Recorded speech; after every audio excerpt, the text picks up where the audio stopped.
மும்பையில் அதிவேகமாக வந்த கடற்படை படகு ஒன்று பயணிகள் படகின் மீது மோதி விபத்துக்குள்ளானதில் 13 பேர் உயிரிழந்ததோடு 101 பேர் மீட்கப்பட்டுள்ளனர். தொடர்ந்தும் தேடுதல் பணியில் கடற்படை மற்றும் கடலோர காவல்படையினர் ஈடுபட்டுள்ளனர். மும்பையின் கேட்வே ஆஃப் இந்தியா பகுதியிலிருந்து எலிபெண்டா தீவு நோக்கி 100க்கும் மேற்பட்ட சுற்றுலா பயணிகளுடன் நேற்று மாலை படகு ஒன்று புறப்பட்டது.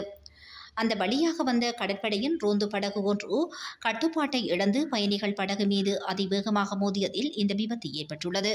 விபத்தில் 13 பேர் சடலங்களாக மீட்கப்பட்டதோடு படகில் சென்ற 101 பயணிகள் பாதுகாப்பாக மீட்கப்பட்டுள்ளனர். இதேவேளை விபத்தில் சிக்கியவர்கள் தங்களை மீட்குமாறு கோரி கூச்சலிடும் காணொளிகள் சமூக ஊடகங்களில் வெளியாகியுள்ளன.